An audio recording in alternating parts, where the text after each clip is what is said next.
Laporan CIA tentang G30S PKI dan operasi penumpasan PKI yang baru diungkap setelah 30 tahun disimpan sebagai dokumen rahasia menjawab banyak pertanyaan rakyat. Jika bukan karena Maijen Soeharto yang tersisa dan mengambil alih komando pimpinan TNI Angkatan Darat, sejarah Indonesia pasti berubah. Republik Indonesia sudah pasti akan menjadi negara komunis. Banyak kemungkinan yang akan terjadi dan semuanya lebih buruk. Presiden kedua Republik Indonesia. Siapa yang tidak mengenal beliau?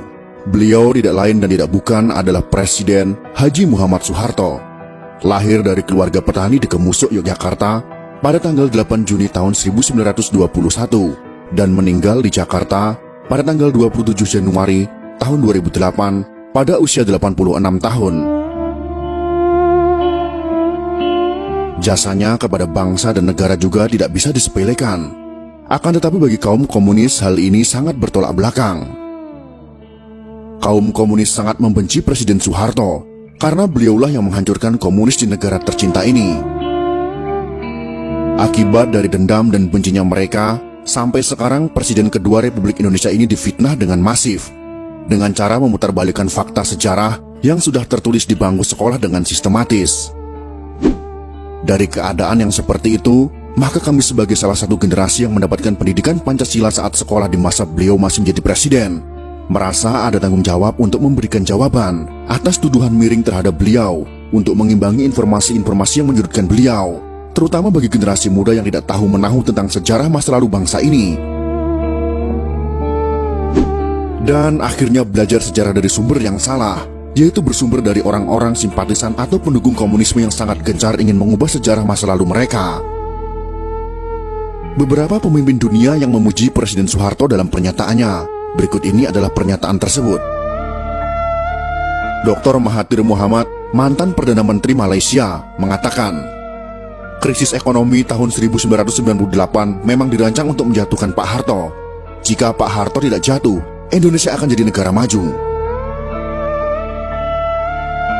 Lee Kuan Yew, mantan Perdana Menteri Singapura, juga mengatakan, Pak Harto pemimpin luar biasa. Beliau harus mendapat tempat terhormat dalam sejarah Indonesia. Sedangkan Sultan Bolkiah dari Kerajaan Brunei mengatakan, dipimpin Pak Harto, Indonesia bersatu, pemerintahan stabil, ekonomi maju pesat, sangat disayangkan beliau dijatuhkan. Sebenarnya Pak Harto berkali-kali mengutarakan niat untuk mundur, namun beliau melihat ancaman luar biasa besar membahayakan bangsa dan negara kesatuan Republik Indonesia. Fitnah KKN terhadap Pak Harto dan keluarga yang kemudian dituangkan dalam TAP MPR untuk memeriksa harta kekayaannya ternyata tidak terbukti. Majalah Time memfitnah Pak Harto dan keluarga dengan tuduhan punya simpanan 30 miliar dolar Amerika Serikat. Ternyata tidak terbukti sama sekali. Berbagai tim khusus dibentuk pemerintah untuk menyelidiki harta Pak Harto. Satu pun tak menemukan rekening yang mencurigakan di perbankan asing. Silahkan cari kemana saja. Jika terbukti saya ada simpanan 1 sen saja, saya siap dihukum mati, kata Pak Harto. Semua tuduhan itu adalah fitnah. Belakangan terbukti Pak Harto dijatuhkan oleh konspirasi global, yaitu Partai Demokrat Amerika Serikat, Partai Komunis Cina, dan sekutunya, yang berkolusi dengan kelompok anti-Soeharto. Penyebab utama Pak Harto dijatuhkan adalah karena kemesraan dan keberpihakan Pak Harto yang sangat besar kepada umat Islam sejak tahun 1986. Ternyata ada pihak-pihak tertentu yang marah. Republik Indonesia merdeka pada tahun 1945. Namun kemerdekaan umat Islam Indonesia sejatinya baru terjadi pada tahun 1986 sampai 1987 setelah Pak Harto berpaling ke Islam. Sebagai manusia, Pak Harto sudah pasti tidak sempurna. Ada kelemahan, kesalahan, kekurangan, namun beliau tetap pahlawan. Jasanya luar biasa besar. Terbukti pada beberapa hari setelah Partai Komunis Indonesia melancarkan gerakan 30 September, Partai Komunis Indonesia, membunuh para pimpinan TNI Angkatan Darat, ulama-ulama, dan tokoh-tokoh anti PKI di seluruh Indonesia. Dari dokumen rahasia CIA yang sudah boleh diakses publik ditemukan catatan pejabat CIA tentang pertemuan pertama CIA dengan Pak Harto pada awal Oktober tahun 1965. CIA belum pernah membuka ke publik. Pak Harto juga tidak pernah mengungkap mengenai pertemuannya dengan CIA beberapa hari setelah G30 SPKI di Jakarta. Laporan CIA itu menyebutkan bahwa setelah PKI melakukan Gestapo atau Gerakan September 30, TNI Angkatan Darat dipimpin oleh Maijen Soeharto berhasil menggagalkan PKI untuk kendalikan NKRI. Faktor utama kegagalan Gestapo PKI menurut CIA adalah timing yang tidak tepat. Gestapo dilakukan 5 hari sebelum hari ulang tahun TNI pada tanggal 5 Oktober tahun 1965 adalah kesalahan fatal. Gestapo PKI dilancarkan pada saat seluruh pasukan TNI dan pimpinan TNI sedang berkumpul di Jakarta, mobilisasi pasukan dalam rangka hari ulang tahun TNI. Kesalahan fatal kedua PKI adalah meremehkan sosok Soeharto, yang hanya seorang panglima pasukan cadangan TNI Angkatan Darat. Dulu Kostrad tidak prestisius. Panglima Kostrad yaitu Maijen Soeharto sebagai pimpinan pasukan cadangan pada saat itu memang tidak diperhatikan PKI sebagai pimpinan utama TNI Angkatan Darat.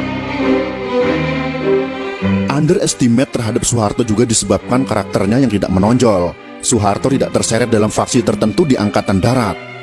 Dalam hal ini yang harus kita ketahui adalah, pada masa itu Kostrad tidak memiliki pasukan tempur. Jadi Maijen Soeharto pada saat itu tidak memiliki pasukan yang siap untuk berperang. CIA mengungkap, sikap low profil Soeharto disebabkan oleh kegagalan besar operasi Trikora pembebasan Papua Barat, di mana TNI kalah telak dari Belanda. Soeharto yang low profil, tidak suka berpolitik selama menjadi perwira TNI, membuat posisinya dianggap netral, tidak berbahaya oleh PKI. Di internal TNI pada saat itu, ada TNI faksi pro Soekarno, seperti Jenderal Ahmad Yani, ada faksi pro Abdul Haris Nasution, yang anti PKI, dan faksi TNI yang pro dengan PKI. Dari film G30S PKI yang dibuat berdasarkan fakta sejarah itu, rakyat tahu bahwa sempat timbul pro kontra di Politbiro PKI mengenai Jenderal Ahmad Yani. Keputusan PKI untuk menculik dan membunuh Jenderal Ahmad Yani yang Soekarnois didebat anggota Politbiro PKI. Akhirnya bulat disepakati Jenderal Ahmad Yani masuk daftar korban. Dokumen CIA menyebut bahwa keputusan PKI untuk menghabisi Jenderal Ahmad Yani karena dikhawatirkan Yani akan jadi masalah jika Soekarno meninggal dunia. Sedangkan Maijen Soeharto adalah staf dari Jenderal Ahmad Yani. Pak Harto tidak termasuk pimpinan TNI Angkatan Darat yang diperhitungkan oleh PKI. Inilah kesalahan fatal Gestapo PKI. Laporan CIA jelas menyebut ada kesalahan analisa Politbiro PKI dalam menyusun daftar korban. PKI tidak memperhitungkan kemampuan militer Soeharto. Secara politik, benar Maijen Soeharto sudah tamat karena memalukan Soekarno. Secara militer juga tamat karena hanya jadi panglima pasukan cadangan. Dari perspektif faksi militer, Soeharto tidak masuk faksi manapun. Soeharto hanya dianggap bayang-bayang Jenderal Ahmad Yani. Gestapo pun dilancarkan PKI. Pertanyaan besar pun muncul tentang faktor keberhasilan Soeharto melakukan serangan balasan terhadap aksi Gestapo yang berujung kepada penumpasan PKI terjawab dalam laporan CIA. Saat hampir semua pimpinan TNI Angkatan Darat yang anti PKI dan pro Soekarno sudah dibunuh PKI, yang tersisa hanya Maijen Soeharto dan Jenderal Nasution yang terluka. Muncul pertanyaan, mengapa Soeharto bisa memobilisasi TNI begitu cepat dalam jumlah besar? Ada dua alasan untuk menjawab pertanyaan ini. Yang pertama, sebagian besar pasukan TNI ada di Jakarta dalam rangka hari ulang tahun TNI pada tanggal 5 Oktober tahun 1965. Yang kedua, Soeharto adalah mantan Panglima Trikora, satu-satunya jenderal yang berpengalaman dalam memobilisasi pasukan TNI dalam jumlah besar yang luput dari analisa PKI.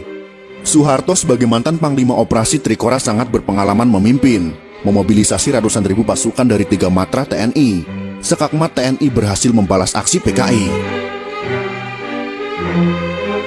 Bagi Soeharto memerangi pemberontakan PKI tahun 1965 sama seperti perang lawan pasukan Belanda. Hanya saja PKI lebih lemah daripada Belanda.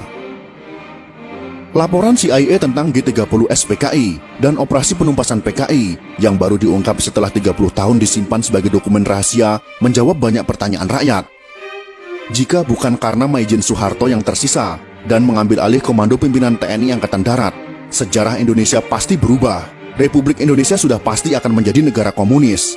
Banyak kemungkinan yang akan terjadi, dan semuanya lebih buruk.